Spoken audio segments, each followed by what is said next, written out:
Hello student, welcome to decision classes online. I am Amit Mishra. Student, हम लोग class 10th की biology का chapter life process पढ़ रहे थे। हम आप लोग को बताए थे कि लाइफ प्रोसेस एक चैप्टर है, इसके अंतर्गत हमें काफ़ी सब चैप्टरों को पढ़ना पड़ता है। तो हम सब चैप्टर में लाइफ प्रोसेस क्या है इसको हम आप लोगों को बता चुके हैं। लाइफ प्रोसेस मीन्स आपके अपनी ज़िंदगी का जो दिनचर्या है, जैसे हम भोजन को इंटेक करते हैं या उसके बाद उसे डाइजेशन करेंगे जब हमारा फूड ब्रेकडाउन होगा, ब्रेकडाउन होने की प्रक्रिया को डाइजेशन कहते हैं। फिर जो ब्रेकडाउन होने के बाद फिर जो प्रोसेस होता है जिससे हमारे शरीर में एनर्जी बनती है वो रिस्पायरेशन है। फिर एनर्जी को हम बॉडी के अदर पार्ट अर्थात सभी पार्ट को बॉडी के सभी पार्ट को पहुंचाते हैं, उस प्रोसेस को सर्कुलेशन करते हैं। ये प्रोसेस था लाइफ प्रोसेस का। ठीक, उसके बाद स्टूडेंट हम लोग एक चैप्टर इसमें देख रहे थे, न्यूट्रिशन। तो ह्यूमन न्यूट्रिशन के बारे में हमने देखा था। अब हम प्लांट न्यूट्रिशन के बारे में देखते हैं कि प्लांट न्यूट्रिशन कैसे।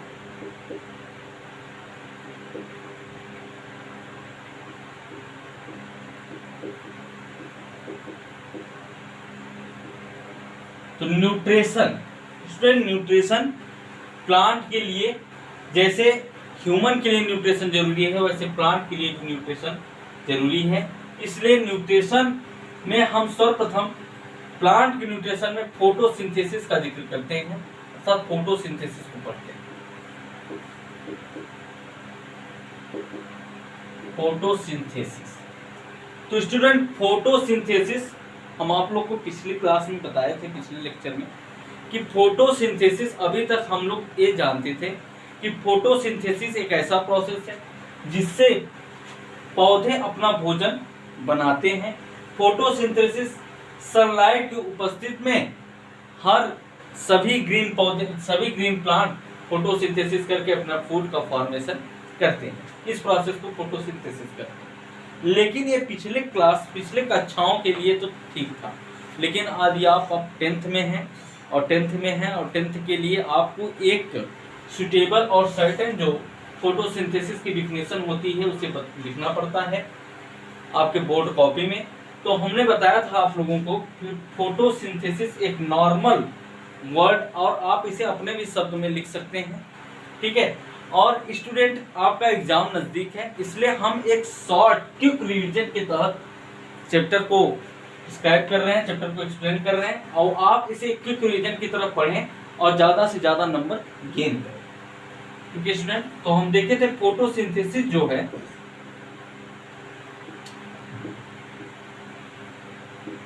Photosynthesis is a process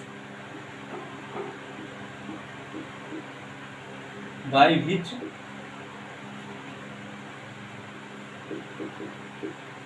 green plant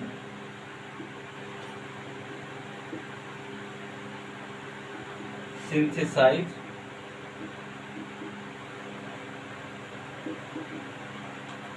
carbohydrate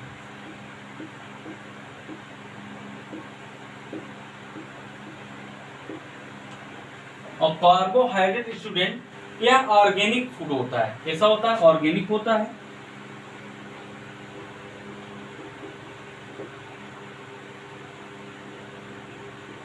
हमने बताया था आप लोगों को कि न्यूट्रिशन दो प्रकार के होते हैं, एक इनऑर्गेनिक न्यूट्रिशन, एक ऑर्गेनिक न्यूट्रिशन। इनऑर्गेनिक न्यूट्रिशन जैसे वाटर हो गया, सोडियम हो गया, क्लोराइड हो गया, ये सब इनऑर्गेनिक न्यूट्रिशन है। लेकिन ऑर्गेनिक न्यूट्रिशन स्टूडेंट जो जिसमें कार्बन ऐड हो, जैसे कार्बोहाइड्रेट ते ऑर्गेनिक न्यूट्रिशन होता है, ठीक है। तो फोटोसिंथेसिस में हम कार्बोहाइड्रेट को बनाते हैं, किसके?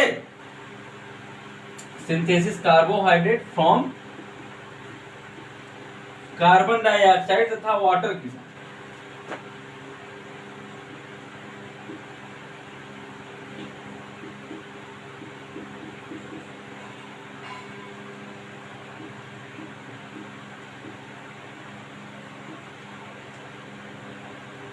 by using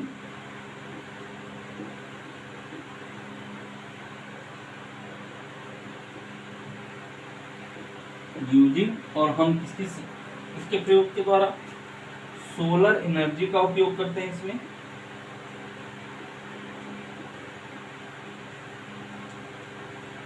and chlorophyll pigment,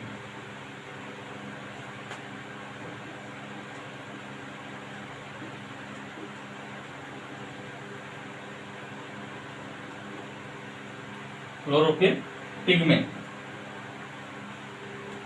student ये हमारा फोटोसिंथेसिस का एक डिफिनेशन हुआ जो आप अपने बोर्ड एग्जामिनेशन में लिख सकते हैं कि photosynthesis is a process by which जिसमें green plant synthesize carbohydrate to form carbon dioxide and water by using solar energy and chlorophyll pigment.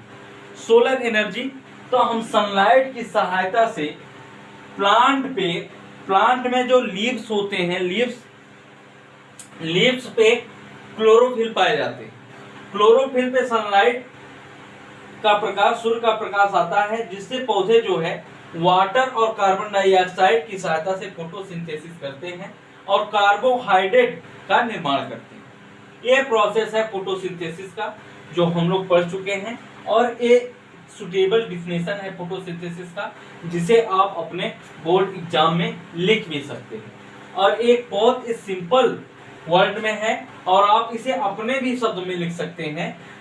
ऐसा स्टूडेंट की एग्जाम में आप जो है ऐसे ही चीजों को पढ़ें, ऐसे ही सब्जेक्ट और ऐसे ही वर्ड को आप पढ़ें जो आप एग्जाम में लिख पाएं। ठीक है, ज्यादा क्रिटिकल वर्ड का या टर्म का प्रयोग करेंगे तो आपको एग्जाम में याद नहीं आएंगे, इसलिए सावधानी से ऐसे सिंपल वर्डों का यूज करें और उसी का प्रैक्टिस करें जिसे आप एग्जाम में अच्छा नंबर गेन कर पाए।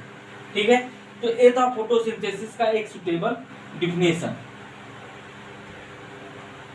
ठीक है स्टूडेंट, अब हम लोग देखते हैं कि फोटोसिंथेसिस तो होता है, किसमें होता है? प्लांट में होता है, लेकिन प्लांट में फोटोसिंथेसिस कहाँ होता है?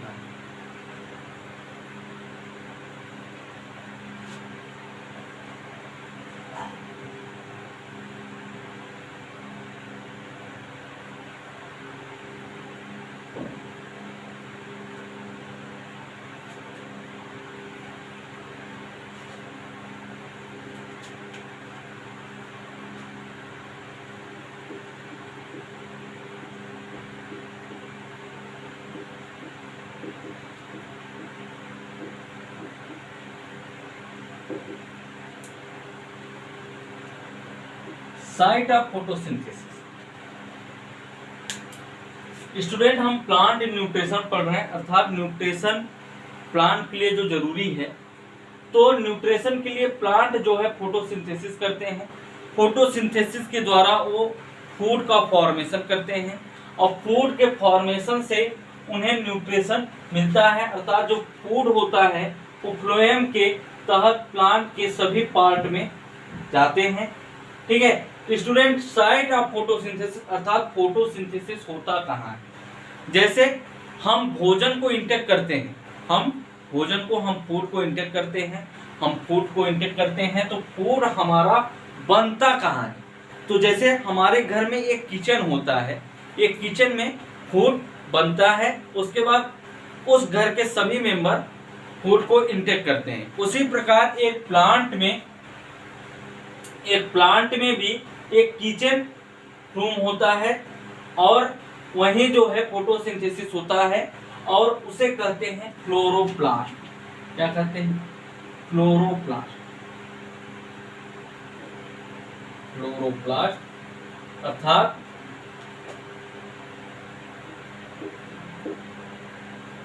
फोटोसिंथेसिस कहाँ होता है? फोटोसिंथेसिस प्रोसेस होता है इन क्लोरोप्लास्ट में होता है। तो स्टूडेंट क्लोरोप्लास्ट में जो फोटोसिंथेसिस होता है, और हमने बताया था आप लोगों को कि फोटोसिंथेसिस एक एनाबॉलिक प्रोसेस है। कैसा प्रोसेस है? एनाबॉलिक प्रोसेस है, अर्थात फोटोसिंथेसिस एनाबॉलिक का मतलब इसमें फॉर्मेशन भी होता है और टूटना और बनना ही एनाबॉलिक प्रोसेस कहलाता है, जिसमें हम लोगों ने फोटोसिंथेसिस के रिएक्शन जो देखे थे, क्या देखे थे? प्लस 12H2O सनलाइट की उपस्थिति में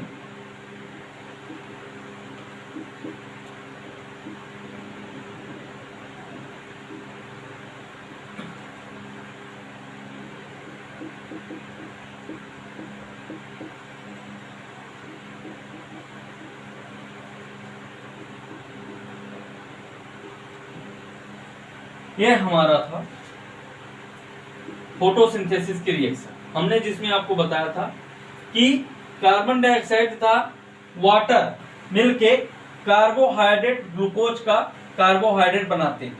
ये था फॉर्मेशन अर्थात मेटाबॉलिक रिएक्शन, जो एनाबॉलिक रिएक्शन, ठीक है, जिसमें कार्बोहाइड्रेट बन रहा है कार्बन डाइऑक्साइड और वाटर की मिलने से, ठीक है।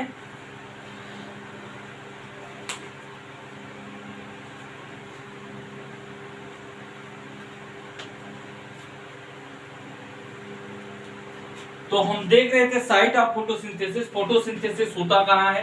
तो हमने बताया कि फोटोसिंथेसिस क्लोरोप्लास्ट में होता है, लेकिन क्लोरोप्लास्ट में भी फोटोसिंथेसिस में हम जानते हैं कि फोटोसिंथेसिस क्लोरोफिल पिगमेंट की सहायता से अर्थात क्लोरोफिल पिगमेंट के होने के कारण फोटोसिंथेसिस होता है। तो क्लोरोप्लास्ट में जो फोटोसिंथेसिस पिगमेंट है क्लोरोफिल, वो कहाँ उपस्थित होता है उसे हम देखते हैं एक डायग्राम की हेल्प से, ठीक है, जो कि डायग्राम है किसका? क्लोरोप्लास्ट का। आइए स्टूडेंट, हम एक रफली डायग्राम देखते हैं आप लोगों को समझने के लिए।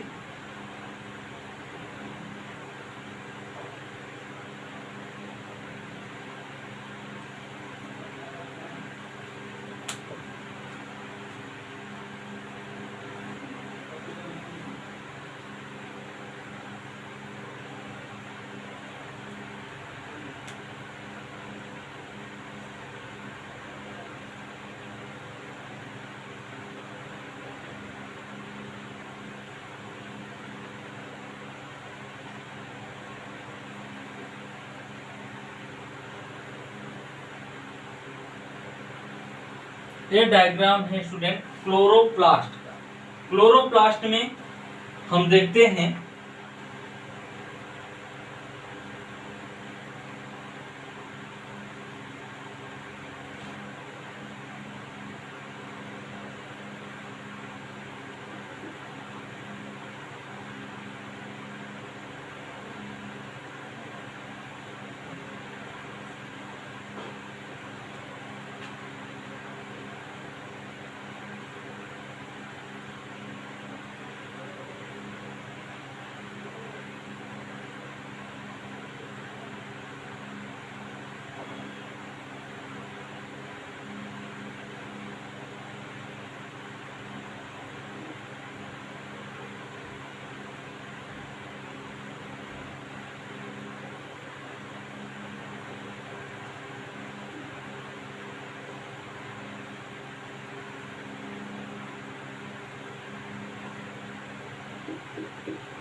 स्टूडेंट एक क्लोरोप्लास्ट में एक डिस्क लाइक स्ट्रक्चर आपको दिख रहा है। तो क्लोरोप्लास्ट में आपको पहले दो लेयर दिख रहे हैं, ठीक है। तो बाहरी जो लेयर होता है उसे हम कहते हैं आउटर मेम्ब्रेन,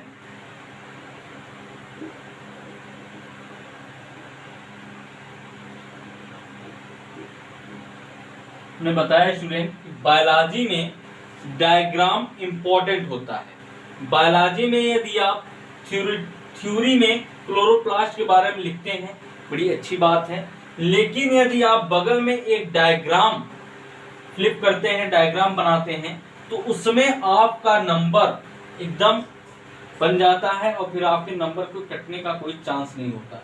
तो बायोलॉजी में डायग्राम आपको जरूर बनाने चाहिए और बहुत सिंपली डायग्राम है। इससे हम पूरे क्लोरोप्लास्ट और क्लोरोप्लास्ट में फोटोसिंथेसिस कहाँ होती है उसको बहुत आसानी से समझेंगे। तो एक जो है बाहरी लेयर होता है उसे कहते हैं आउटर मेम्ब्रेन, उसके बाद दूसरी लेयर होती है उसे हम कहते हैं इनर मेम्ब्रेन।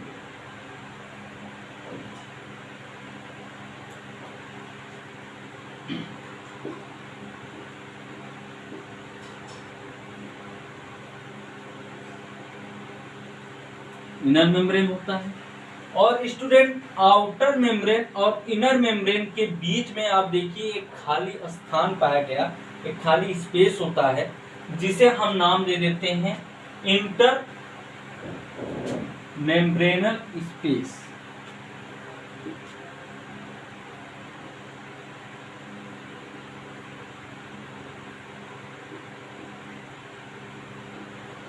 दोनों के बीच में जो खाली स्पेस है उसे हम इंटरमेम्ब्रेनल स्पेस कहते हैं। उसके बाद स्टूडेंट आपको एक स्पॉट दिख रहे होंगे, छोटे छोटे स्पॉट जो कि पूरे इस स्ट्रक्चर में है। स्टूडेंट ये होता है स्ट्रोमा। क्या होता है? स्ट्रोमा। और स्ट्रोमा मीन्स स्टूडेंट, स्ट्रोमा मतलब ये फ्लूइड लाइक होते हैं, फ्लूइड लाइक होते हैं, इसलिए पूरे स्ट्रक्चर में एक फ्लूइड जैसा ये चलता रहता है, घूमता रहता है। क्या होता है? स्ट्रोमा। इसे हम स्ट्रोमा के नाम से जानते हैं। और स्टूडेंट इंपॉर्टेंट ये है कि आपके इस डायग्राम में जो डिस्क लाइक स्ट्रक्चर दिख रहा है, जो डिस्क लाइक स्ट्रक्चर दिख रहा है, इसके एक जैसे ये समूह में है, 3 डिस्क है, यहाँ भी 3 डिस्क, यहाँ 4 डिस्क, यहाँ 4 डिस्क, यहाँ 3 डिस्क। तो यदि एक सिंगल डिस्क को लिया जाए, एक सिंगल डिस्क को लिया जाए, तो एक सिंगल को कहते हैं थैलेक्वाइड। क्या कहते हैं? थैलेक्वाइड कहते हैं। और एक ग्रुप ऑफ डिस्क, एक group of disc are called grana.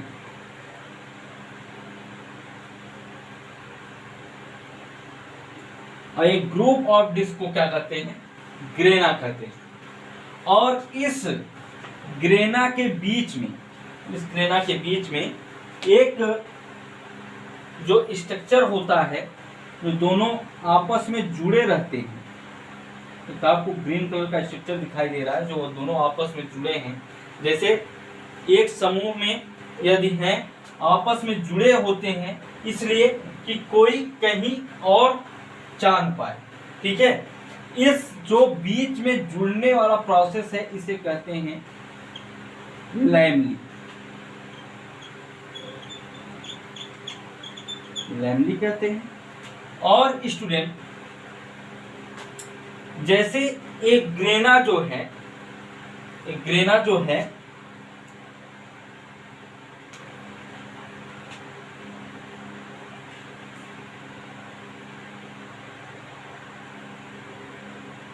फुलीफफ रहता है।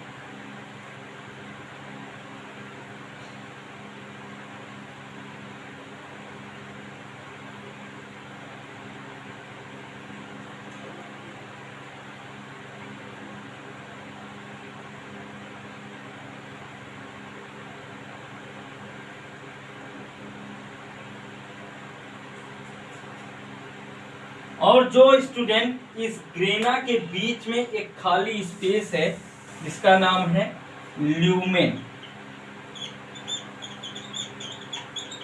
जिसका नाम है ल्यूमेन। और इसी ल्यूमेन में क्लोरोफिल पिगमेंट उपस्थित होता है। इसी ल्यूमेन में क्लोरोफिल स्पेस, क्लोरोफिल पिगमेंट उपस्थित होता है, जो फोटोसिंथेसिस के लिए काफी इंपॉर्टेंट होता है। तो स्टूडेंट हम देखते हैं कि हमारे क्लोरोप्लास्ट का एक स्ट्रक्चर है, क्लोरोप्लास्ट का एक रफली डायग्राम है, जिसमें हमने देखा कि chloroplast double layer bounded cell structure होता है। डबल लेयर में जो इसकी बाहरी लेयर है उसे आउटर मेम्ब्रेन, और अंदर की लेयर को हम इनर मेम्ब्रेन कहते हैं। फिर स्टूडेंट हम देखते हैं कि आउटर मेम्ब्रेन और इनर मेम्ब्रेन के बीच में एक खाली स्पेस होता है जिसे हम इंटर मेम्ब्रेन स्पेस कहते हैं। ठीक है स्टूडेंट? उसके बाद जो इसमें एक फ्लूइड लाइक स्ट्रक्चर दिख रहे हैं स्पॉट में, ठीक है, उसे कहते हैं स्ट्रोमा। उसके बाद जो एक डिस्क लाइक स्ट्रक्चर आपको दिख रहे हैं स्टूडेंट, इस डिस्क लाइक स्ट्रक्चर के एक डिस्क को यदि हम सिंगल एक डिस्क को लेते हैं, एक डिस्क को लेते हैं, तो उस डिस्क को कहते हैं थैलेक्वाइड। और जो एक ग्रुप ऑफ डिस्क, एक group of disc are also called grana. और जो एक ग्रुप ऑफ डिस्क जिस प्रोसेस के जिससे अपने आपस में जुड़े रहते हैं इसको कहते हैं लैमली। और एक ग्रुप ऑफ डिस्क में जो एक ग्रुप ऑफ थैलेक्वाइड बोल सकते हैं, या ग्रेना में जो एक खाली स्पेस होता है उसे हम कहते हैं ल्यूमेन। और इसी ल्यूमेन में क्लोरोफिल पिगमेंट उपस्थित होते हैं, ठीक है स्टूडेंट, आपको समझ में आया होगा क्लोरोप्लास्ट का एक रफली डायग्राम, जिसे आप अच्छे से बना सकते हैं और एग्जाम में इसे दिखा भी सकते हैं कि क्लोरोप्लास्ट फोटोसिंथेसिस कहाँ होता है, क्लोरोप्लास्ट में होता है। क्लोरोप्लास्ट कहाँ होता है, क्लोरोप्लास्ट में क्लोरोफिल कहाँ उपस्थित होता है, और लीव्स में क्लोरोफिल ग्रेना के ल्यूमेन में उपस्थित होता है, और यहीं पे सनलाइट पड़ती है और यहीं पे क्लोरोफिल पिगमेंट होता है जिसकी सहायता से फोटोसिंथेसिस होती है। ये था साइट ऑफ फोटोसिंथेसिस। फोटोसिंथेसिस की प्रक्रिया कहाँ होती है, हमने देखा फोटोसिंथेसिस क्लोरोप्लास्ट में होता है।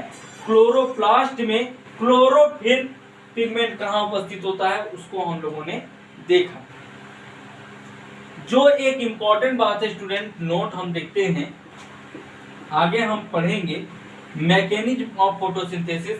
फोटोसिंथेसिस का मैकेनिज्म पढ़ेंगे जिसमें हम डार्क रिएक्शन और लाइट रिएक्शन के बारे में एक शॉर्ट तरह से डिस्कस करेंगे, ज़्यादा उसमें डीपली नहीं जाएंगे क्योंकि आपका एग्जाम भी पास में है और आपको क्विक रिवीजन के तहत प्रोसेस को देखना है।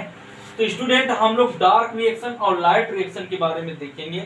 तो स्टूडेंट जो डार्क रिएक्शन हमेशा स्ट्रोमा में होता है, डार्क रिएक्शन स्ट्रोमा में होता है, जबकि लाइट रिएक्शन कहाँ होता है, ग्रेना।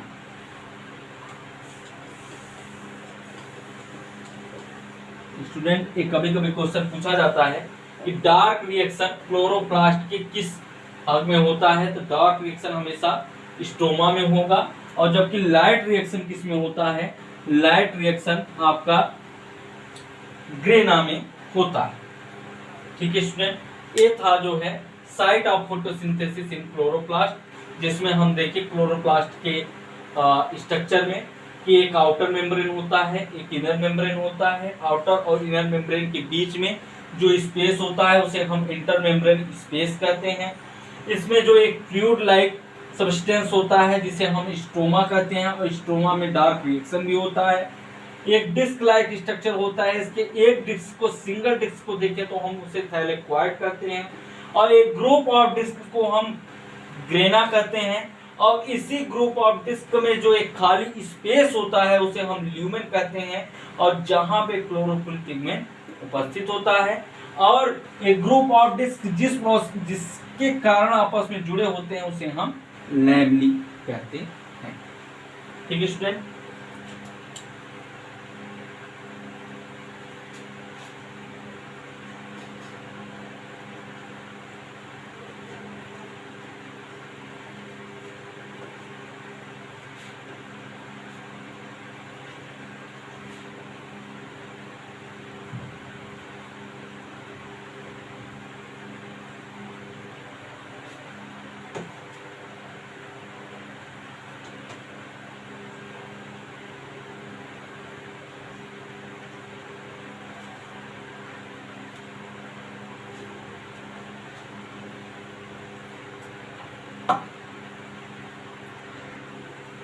स्टूडेंट अब हम लोग देखते हैं मैकेनिज्म इन फोटोसिंथेसिस।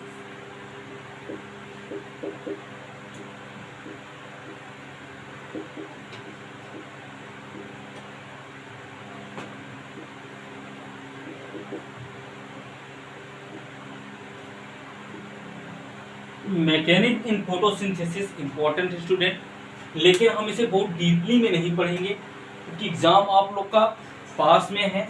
हम देखते हैं कि मैकेनिज्म इन फोटोसिंथेसिस में स्टूडेंट दो रिएक्शन होते हैं। पहला है टॉर्क रिएक्शन और दूसरा है लाइट रिएक्शन।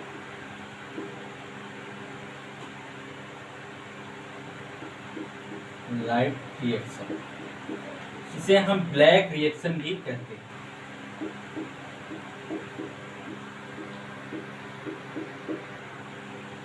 तो एक होता है डार्क रिएक्शन जिसे हम ब्लैक रिएक्शन भी कहते हैं, दूसरा लाइट रिएक्शन, हिल रिएक्शन भी।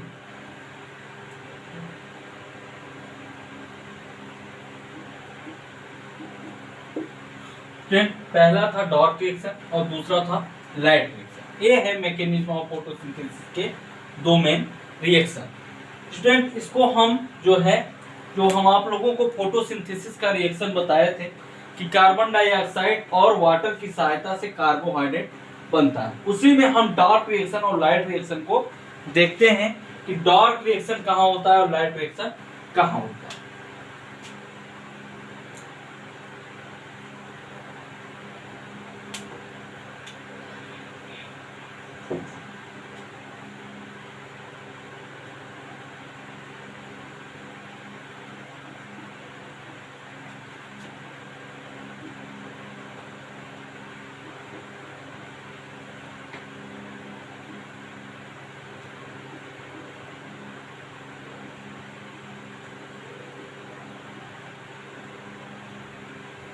ये था फोटोसिंथेसिस का reaction.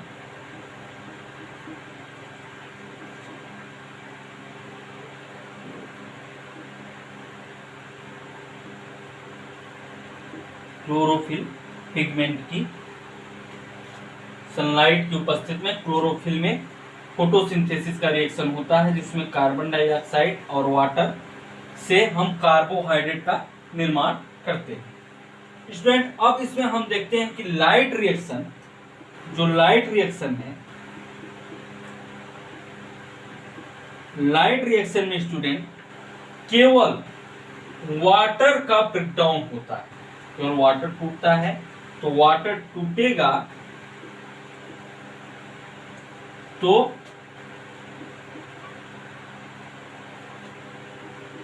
H2 plus O2 hydrogen और ऑक्सीजन के फॉर्म में वाटर टूट जाएगा। ये होता है लाइट रिएक्शन। अर्थात लाइट रिएक्शन में वाटर का क्या होता है, ब्रेकडाउन होता है, किसमें, हाइड्रोजन और ऑक्सीजन के रूप में।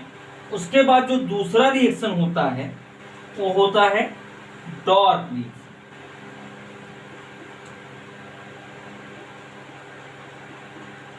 तो डार्क रिएक्शन स्टूडेंट हम देखते हैं कि इसमें कार्बन डाइऑक्साइड चेंज हो जाता है, कन्वर्ट हो जाता है, किसमें,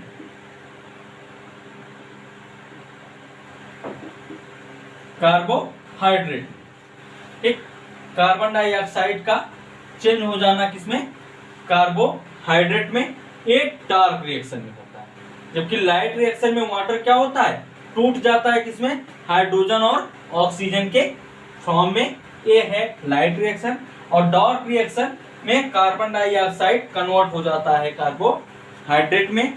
ये हुआ मैकेनिज्म ऑफ फोटोसिंथेसिस।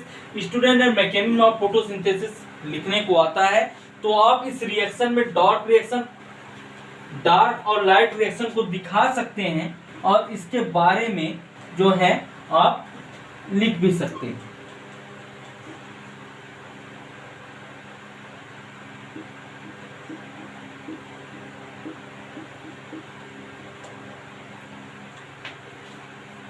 फिर हम ये जानते हैं कि डार्क रिएक्शन में कार्बोहाइड्रेट का निर्माण होता है, अर्थात एटीपी भी बनती है। जबकि लाइट रिएक्शन में केवल वाटर टूटता है हाइड्रोजन और ऑक्सीजन के फॉर्म में।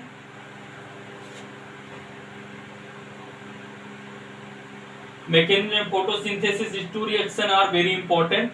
First dark reaction, second light reaction.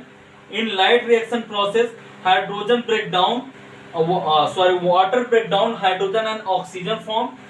While जबकि in dark reaction, carbon dioxide converted carbohydrate form.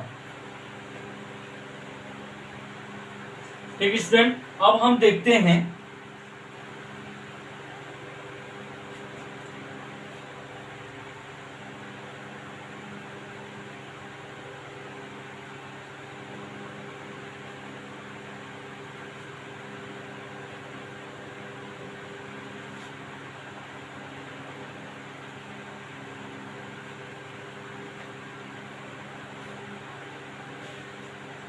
Factor affecting of photosynthesis, कि फोटोसिंथेसिस के लिए कौन कौन से फैक्टर की रिक्वायरमेंट है उसको हम बारी बारी करके देखेंगे।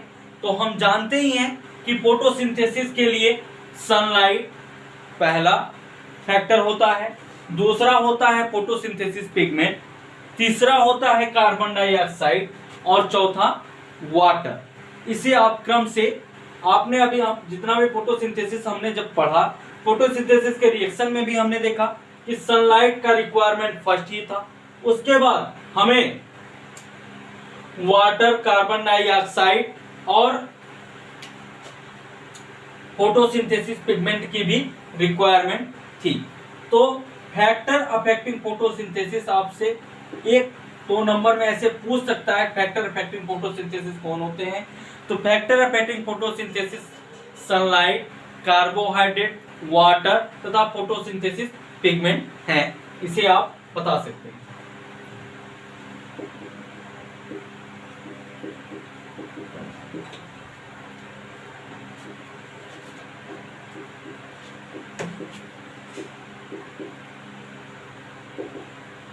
फैक्टर अफेक्टिंग फोटोसिंथेसिस, तो फैक्टर अफेक्टिंग फोटोसिंथेसिस स्टूडेंट हम लोगों ने बताया कि पहला क्या है, सनलाइट,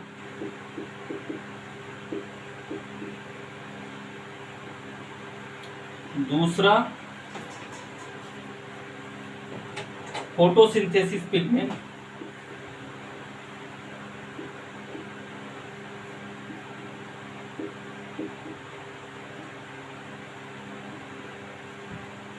तीसरा है आपका कार्बन डाइऑक्साइड,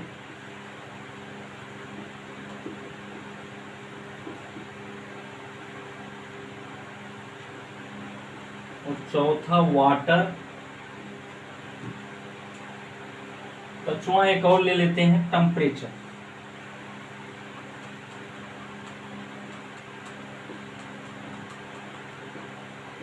टेम्परेचर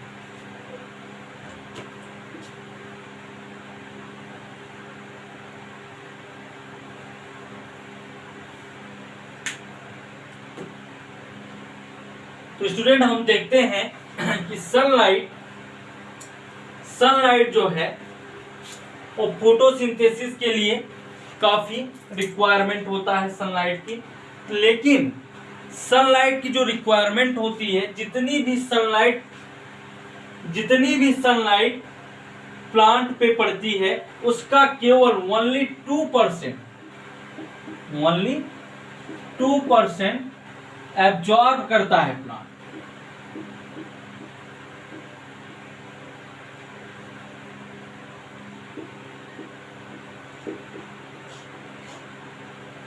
केवल 2% सनलाइट प्लांट एब्जॉर्ब करता है। यदि 2% से ज्यादा यदि प्लांट सनलाइट 2% से यदि आप ज्यादा दे देंगे तो प्लांट जो है डैमेज हो सकता है, अर्थात मुरझाना स्टार्ट और उसमें मुरझाना जैसा प्रोसेस होने लगेगा। इसलिए सनलाइट केवल 2% सनलाइट प्लांट एब्जॉर्ब करता है फोटोसिंथेसिस के लिए।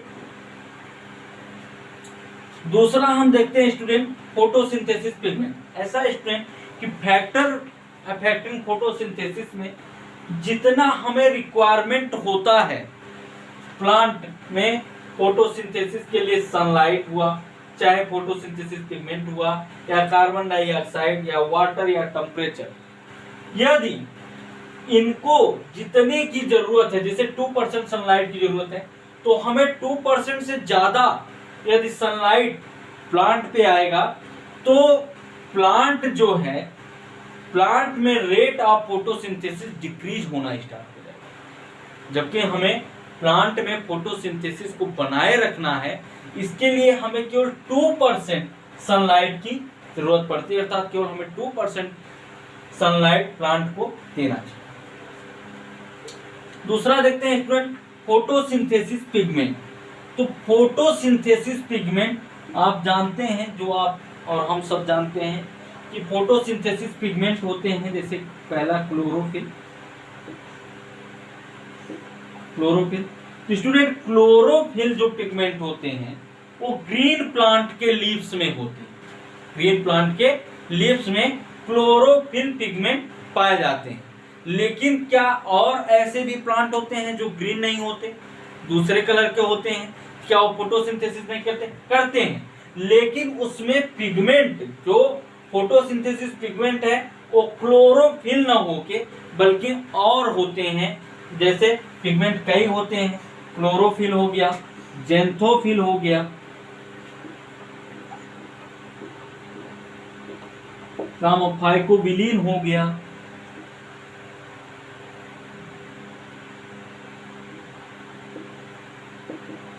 कैरोटीनॉइड। तो स्टूडेंट कई प्रकार के जो है क्लोरोफिल पिगमेंट पाए जाते हैं, सॉरी फोटोसिंथेसिस पिगमेंट होते हैं। एक आप और हम जो सब जानते हैं क्लोरोफिल पिगमेंट, ये हरे पौधों के पत्तियों पर क्लोरोफिल पिगमेंट होते हैं, जबकि और कलर के पत्तियों पे जो है अन्य प्रकार के फोटोसिंथेसिस पिगमेंट होते हैं, जिसके हेल्प से फोटोसिंथेसिस की प्रक्रिया होती है। तो क्लोरोफिल हमने बताया भी, क्लोरोफिल कहाँ उपस्थित होता है इन साइट ऑफ फोटोसिंथेसिस। क्लोरोप्लास्ट का हम एक रफली डायग्राम बनाए थे, एक डायग्राम के हेल्प से हमने देखा कि क्लोरोफिल जो है ग्रेना के ल्यूमेन में उपस्थित था। ग्रेना के ल्यूमेन में क्लोरोफिल उपस्थित था, और क्लोरोफिल का बहुत ज्यादा रोल होता है फोटोसिंथेसिस कराने में।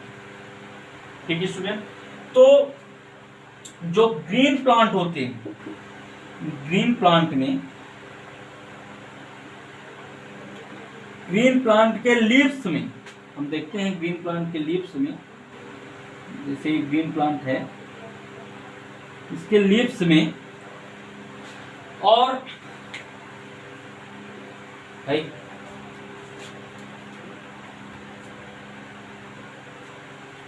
ग्रीन प्लांट है तो हम इसे ग्रीन से लिखते हैं। नहीं पता सर ग्रीन प्लांट बता रहे हैं और लिख रहे हैं रेड से, रेड प्लांट होता है क्या? आप लोग को क्वेश्चन आ सकता है मन में। तो ग्रीन प्लांट है तो हम ग्रीन प्लांट को ग्रीन से लिखते हैं। ग्रीन प्लांट, अब ग्रीन प्लांट होगा तो ग्रीन प्लांट की, हरे पौधे की पत्तियां कैसी होंगी? वो भी ग्रीन होंगी।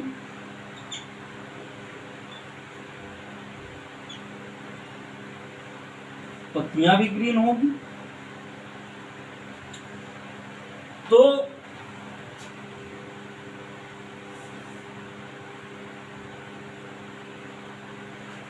ग्रीन प्लांट के लीव्स में क्लोरोफिल पिगमेंट पाया जाता है। इसका मतलब ये है स्टूडेंट, विग्योर का प्रोसेस आप जानते हैं कि violet, blue, green, yellow, indigo, red जो भी होते हैं विग्योर आप जानते हैं। तो ग्रीन प्लांट में जो ग्रीन लीव्स होती हैं, इसमें जो सनलाइट होते हैं, तो सनलाइट में student green leaves green colour को एब्जॉर्ब नहीं करती, अर्थात उनको क्या कर देती है? अडॉप्ट कर देती है। अर्थात ग्रीन कलर में फोटोसिंथेसिस ग्रीन कलर को एब्जॉर्ब नहीं करता, बल्कि सबसे ज्यादा फोटोसिंथेसिस, रेट ऑफ फोटोसिंथेसिस सबसे ज्यादा रेड कलर में होती है। सी आप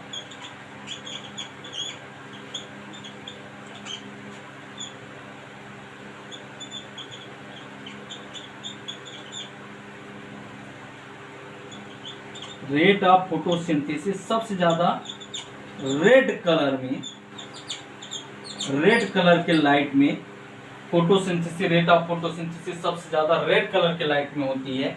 उसके बाद ब्लू कलर सेकंड जो होता है वो ब्लू कलर की लाइट में होता है। तब जो ग्रीन कलर है, ग्रीन कलर को, ग्रीन कलर के लाइट को लीव्स जो है आउट कर देती है, अर्थात इनको एब्जॉर्ब नहीं करती, क्योंकि लीव्स खुद ग्रीन है। इसका मतलब ये नहीं कि ग्रीन, एक क्वेश्चन जरूर पूछा जाता है कि सबसे ज्यादा रेट ऑफ फोटोसिंथेसिस सबसे ज्यादा किस कलर में होता है। तो स्टूडेंट हमेशा ग्रीन प्लांट पढ़ते रहते हैं, ग्रीन प्लांट में क्लोरोफिल को देखते रहते हैं, तो ग्रीन लीव्स में क्लोरोफिल की उपस्थिति देखते हैं तो वो ग्रीन कलर को ही लिख के आते हैं, जबकि ऐसा नहीं है। रेट ऑफ फोटोसिंथेसिस सबसे ज्यादा रेड कलर में होती है, क्योंकि रेड कलर का वेवलेंथ भी सबसे ज्यादा होता है। हर कलर में रेड कलर का वेवलेंथ सबसे ज्यादा होता है। इसका वेवलेंथ सबसे ज्यादा होता है। और स्टूडेंट सेकेंड जो है, फर्स्ट रेड कलर में और सेकेंड जो है वो है blue colour. Second blue colour में फोटोसिंथेसिस, रेट ऑफ फोटोसिंथेसिस ज्यादा होती है। ठीक स्टूडेंट, तो फोटोसिंथेसिस पिगमेंट ग्रीन प्लांट में क्लोरोफिल में, जबकि अनदर जो प्लांट होते हैं जो ग्रीन नहीं होते उनमें कई प्रकार के क्लोरोफिल फोटोसिंथेसिस पिगमेंट पाए जाते हैं, जैसे जेंथोफिल, फाइकोबिलिन, कैरोटीनॉइड, कई प्रकार के। लेकिन ग्रीन प्लांट में जो क्लोरोफिल होता है, क्लोरोफिल में ग्रीन कलर में रेट ऑफ फोटोसिंथेसिस सबसे ज्यादा ना होके बल्कि रेड कलर में फोटोसिंथेसिस सबसे ज्यादा होती है, क्योंकि रेड कलर का वेवलेंथ भी सबसे ज्यादा होता है। अब हम देखते हैं कार्बन डाइऑक्साइड। तो कार्बन डाइऑक्साइड स्टूडेंट सबसे ज्यादा जरूरी होता है। कार्बन डाइऑक्साइड हम लिख सकते हैं, carbon dioxide main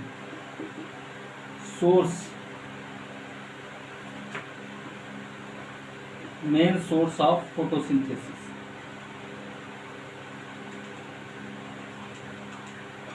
main source होता है फोटोसिंथेसिस का, अर्थात कार्बन डाइऑक्साइड नहीं मिलेगा तो फोटोसिंथेसिस कैसे होगा। अर्थात कार्बन डाइऑक्साइड का अंदर जाना स्टोमेटा के तहत बहुत ज्यादा जरूरी होता है फोटोसिंथेसिस के लिए। फिर हम देखते हैं स्टूडेंट वाटर। तो water only 1% water, only 1% water की जरूरत होती है। 1% वाटर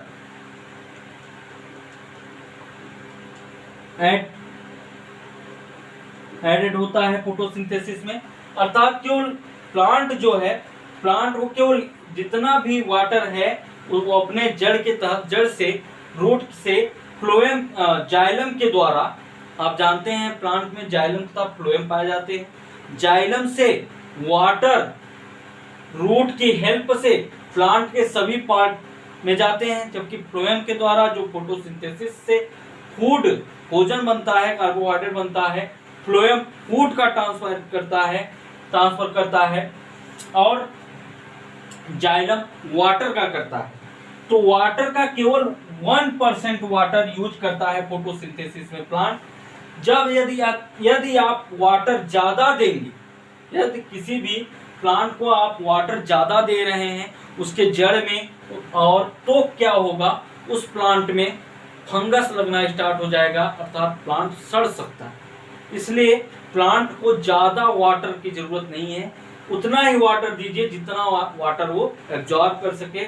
और हमें देख ही रहे हैं कि फोटोसिंथेसिस के लिए वाटर की केवल ओनली 1% वाटर की नेसेसरी होती है प्लांट को।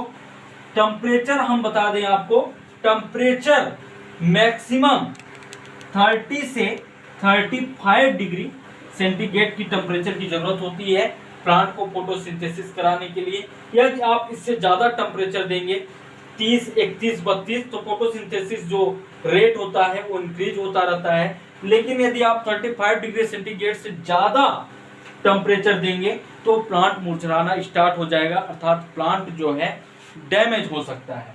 तो ये थे इंपॉर्टेंट फैक्टर अफेक्टिंग फोटोसिंथेसिस के, जो आपको क्वेश्चन आ सकते हैं और इनके बारे में आप बता सकते हैं, लिख सकते हैं कि सनलाइट की कितनी जरूरत होती है, फोटोसिंथेसिस पिगमेंट का क्या यूज है, कार्बन डाइऑक्साइड का क्या रिक्वायरमेंट है, वाटर का क्या रिक्वायरमेंट है और टेम्परेचर का क्या रिक्वायरमेंट। स्टूडेंट, ये सभी रिक्वायरमेंट हैं फोटोसिंथेसिस के लिए। और हम ये भी जानते हैं कि यदि जितनी जरूरत है, यदि इनसे ज्यादा हम सनलाइट या फोटोसिंथेसिस पिगमेंट या कार्बन डाइऑक्साइड या वाटर या टेम्परेचर प्लांट को देते हैं तो प्लांट डैमेज हो सकता है। जैसे हमने केस में देखा, वाटर ज्यादा प्लांट में देने से प्लांट में फंजाई लग सकता है और प्लांट सड़ने लगता है। इसी प्रकार फोटोसिंथेसिस पिगमेंट सनलाइट केवल 2% सनलाइट एब्जॉर्ब करती है, ज्यादा सनलाइट होगा तो प्लांट जो है